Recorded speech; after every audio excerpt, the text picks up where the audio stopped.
अस्सलाम वालेकुम, मैं हूं आयशा रफ़ीक और आप देख रहे हैं हमारा यूट्यूब चैनल आयशा रफ़ीक ऑफिशियल। नाज़रीन, आज की कहानी है कराची की भैंस कॉलोनी की। एक नया शादीशुदा जोड़ा जो शादी के बाद पहली बार सैर पर निकला और उन्हें अंदाज़ा तक नहीं था कि ये उनकी ज़िंदगी की पहली और आखिरी सैर होगी।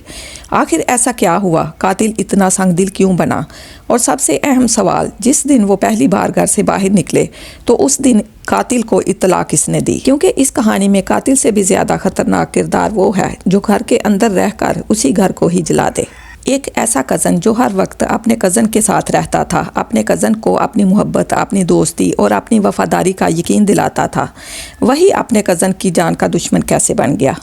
और किस तरह से एक नया शादीशुदा जोड़ा इस तरह से एक हौलनाक अंजाम को पहुंचता है? ये वाक़या है कराची का भैंस कॉलोनी का, जहां पर साइमा और सुधीर ये दोनों लोग एक दूसरे को जानते हैं। उनकी शादी होती है हंसी खुशी से, लेकिन उनका अंजाम बड़ा ही खौफनाक होता है। असल में साइमा कराची की रहने वाली थी, एक नहायत ही खूबसूरत लड़की थी और ये सुधीर को जानती थी। बड़े अरसे से दोनों की बातचीत थी और इसके बाद दोनों एक दूसरे को पसंद करने लगे थे। साइमा के घर रिश्ते आने शुरू हुए तो साइमा ने सुधीर से कहा कि तुम मेरे वालिदैन के पास अपना रिश्ता भेजो, क्योंकि वो मेरी शादी कहीं और ना कर दें। सुधीर कहता है कि चलो ठीक है, मैं रिश्ता भेजता हूँ, मैं अपने वालिदैन को भेजता हूँ। लेकिन फिर साइमा कहती है कि देखो, एक बात का ख्याल रखना, मेरे वालिदैन ज़रा पुराने ख्यालात के मालिक हैं। अगर उनको ये पता चल गया कि लड़का लड़की एक दूसरे को पसंद करते हैं, अगर तुम्हारे वालिदैन ने ऐसा कह दिया तो वो इस बात का बुरा मान जाएंगे और बात बिगड़ जाएगी। तो सुधीर कहता है कि फिर क्या किया जाए? तो वो कहती है कि तुम ऐसा करो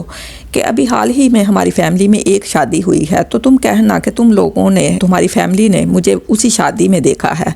तुमने अपना नहीं बताना, वरना बात बिगड़ जाएगी और इस बात को बड़े तरीके से करना होगा। ये कहना कि हमने आपकी बेटी को देखा और हमें आपकी बेटी बड़ी पसंद आई, हम चाहते हैं अपने बेटे से इसकी शादी करवाना। सुधीर कहता है कि ठीक है, परेशान ना हो। सुधीर के बारे में बताती चलूँ कि वो अपने वालिदैन का इकलौता बेटा है। अब साइमा की बात सुनकर सुधीर अपने घर वालों को सारी बात अच्छे से समझाता है और उनसे कहता है कि अगर शादी करूंगा तो सिर्फ साइमा से ही करूंगा। आप उसके घर मेरा रिश्ता लेकर जाएं और उनके घर वालों से कहें कि हमने आपकी बेटी को शादी पर देखा था, अब हम उसका रिश्ता चाहते हैं।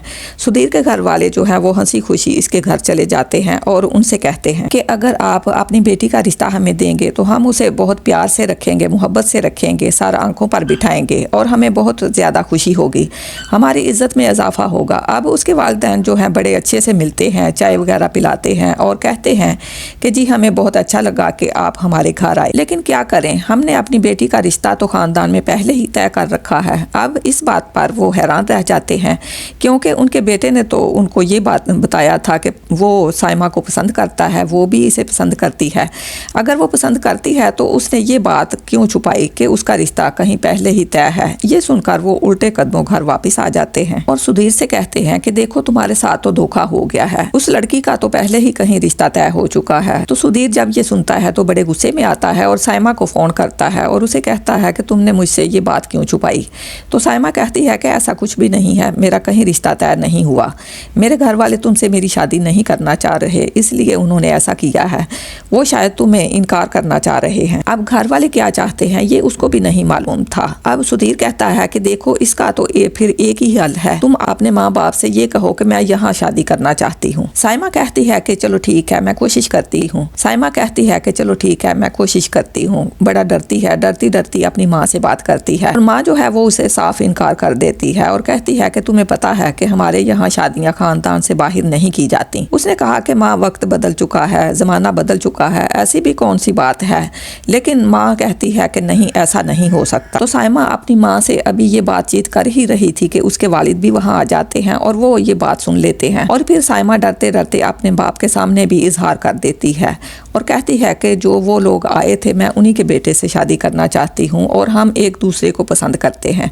वालिद को बड़ा गुस्सा आता है और वो बहुत बुरी तरह से उससे झिड़क देते हैं। जब साइमा ये सुनती है तो वो डर जाती है, सुधीर को फ़ोन करती है, उसको सब कुछ बताती है और फिर दोनों ये तय करते हैं कि इस तरह तो मुमकिन नहीं है, तो फिर क्यों ना हम भाग कर शादी कर लें। अगले दिन सुधीर उसको उसके घर से लेता है, उसे कोर्ट लेकर जाता है, दोनों वहाँ कोर्ट मैरिज करते हैं और उसके बाद सुधीर उसे अपने घर लेकर जाता है भैंस कॉलोनी में। जब वो अपने घर लेकर जाता है। साइमा ने कपड़े दुल्हन वाले पहने होते हैं और वो घर में जब उसके साथ दाखिल होती है तो घर वाले हैरान रह जाते हैं, परेशान हो जाते हैं, उसकी तरफ देखते हैं और सवाल करते हैं। तो वो कहता है कि अब से ये मेरी बीवी है, ये मेरी इज्जत है, आप भी इसकी इज्जत करें। माँ बाप कहते हैं कि अरे तुमने ये क्या कर डाला, इसके घर वाले अब तुम्हें नहीं छोड़ेंगे। वो कहता है कि अब जो भी है ये मेरी इज्जत है। इसी दौरान में साइमा के घर वालों को भी पता चल जाता है कि साइमा घर से फरार है। उन्हें मालूम होता है कि ये लोग आए थे, साइमा भी चाहती थी यहाँ पर शादी करना। इसी शक की बुनियाद पर वो भी वहाँ पहुँच जाते हैं। अभी ये अंदर घर में खड़े हैं, बात कर ही रहे हैं कि दरवाजे पर साइमा का बाप और भाई आ जाते हैं। साइमा का बाप गुस्से से आगे बढ़ता है और साइमा का बाजू पकड़ता है, उसे कहता है कि बेशरम औरत घर चल जरा।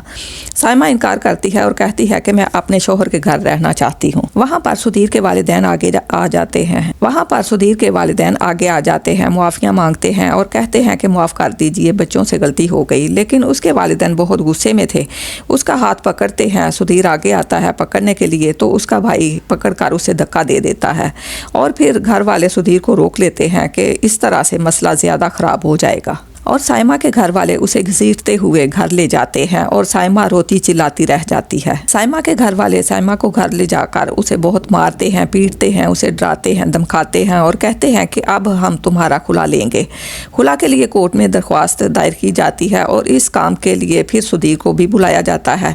साइमा वालिदैन के सामने रजामंदी जाहिर करती है कि ठीक है, मैं खुला ले लूँगी। इसके बाद सुधीर के घर जब नोटिस जाता है तो वो उसको लेकर अदालत पहुँचते हैं। जज साहब के सामने आपको पेश होना होता है, बताना होता है कि जी हाँ मैं ऐसा ही चाहती हूँ, ताकि ये पता चल सके कि आप पर कोई ज़ोर ज़बरदस्ती नहीं है। वहाँ पर लड़के को भी बुलाया जाता है, वो भी कोर्ट में मौजूद होता है। सामने उसका बाप और भाई खड़ा होता है, डर के मारे उसके हाथ पाँव कांप रहे होते हैं। कोर्ट में जब वो कटहरे में आके खड़ी होती है और सामने उसकी नज़रों के उसका शौहर होता है सुधीर, जो उसको नमनाक आंखों से देख रहा होता है। और कोर्ट में जब जज साहब उसे पूछते हैं कि क्या तुम वाकई अपने शौहर से तलाक लेना चाहती हो, तो वो फौरन ही वहाँ पर रोना चिल्लाना शुरू कर देती है और कहती है कि नहीं, मैं अपने शौहर के साथ जाना चाहती हूँ, मेरे ऊपर ज़बरदस्ती हो रही है, तलाक के लिए मेरे ऊपर प्रेशर डाला जा रहा है। तो वालिदैन जो है वो देखते रह जाते हैं, बाप का मुंह खुले का खुला रह जाता है। जज साहब उसकी उम्र और उसके कागजात देखने के बाद उसे इजाज़त दे देते हैं और वो अपने शौहर के साथ अपने घर रवाना हो जाती है। अब जो अपने शौहर के साथ वो घर आ जाती है तो वो 1-2 महीने घर से बाहर नहीं निकलते, 1-2 महीने तो वो घर से बाहर कहीं भी नहीं जाते। अब उसके वालिद जो हैं वो बड़ी होशियारी के साथ, क्योंकि बड़ी उनकी बेइज्जती हो रही थी खानदान भर में, उनके घर वाले कह रहे थे कैसी तुम्हारी बेटी थी, कैसे भाग गई, कैसे बाप हो तुम, किस तरह से तुम निकलते हो बाहर, किस मुंह के साथ निकलते हो।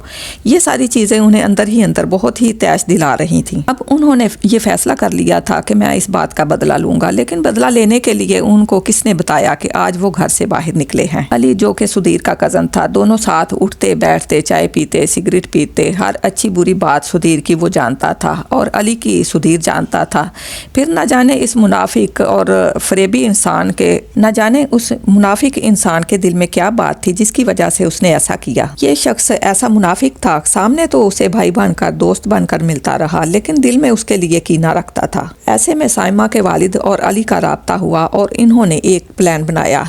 साइमा के वालिद ने कहा कि तुम हमारी मदद करोगे, हम तुम्हें अच्छे पैसे देंगे। उसको पैसे देते हैं और उसे कहते हैं कि तुमने नज़र रखनी है, जब भी ये बाहर निकलेंगे तो तुम रैकी करते रहोगे और हमें बताओगे कि कब ये घर से बाहर निकलते हैं। इस पर अली राज़ी हो गया और जिस दिन 28 जनवरी का ये वाक़या है, ये जोड़ा पहली बार घर से बाहर निकला तो उसके वालिद को फ़ौरन ही अली ने फ़ोन करके बताया कि आप यहाँ पहुँच जाएं। वो दोनों निकल रहे हैं, बाकायदा तौर पर रैकी की जाती है। ये लोग सारा दिन घूमते हैं फिरते हैं और जब रात को घर आने लगते हैं तो इनका वालिद जो है घर के पास एक सुनसान गली में इनको मोटर बाइक पर आता दिखाई देता है और तेज़ी से आकर इनको गोलियों से छन्नी करता है और फिर वहाँ से गायब हो जाता है। अब जाहिर सी बात है कि पुलिस अपने तरीके से रैकी करती है और इसके बाद पता चलता है कि एक शख्स जो कि मोटर बाइक पर था वो तो इनका बाप ही था। कुछ कैमरा से ये चीज़ सामने आ जाती है। अब इस शख्स के साथ राब्ते में जो लोग थे, क्योंकि ये बात मालूम करना ज़रूरी थी कि उसे कैसे पता लगा,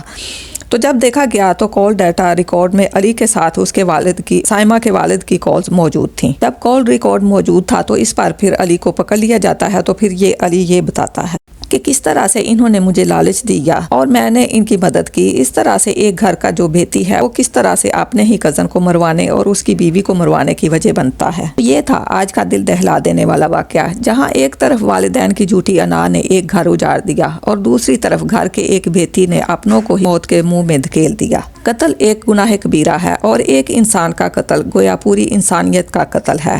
کمنٹس میں اپنی رائے کا اظہار ضرور کیجیے گا۔ اس کے ساتھ ہی اپنی میزبان عائشہ رفیق کو اجازت دیجیے۔ اللہ حافظ۔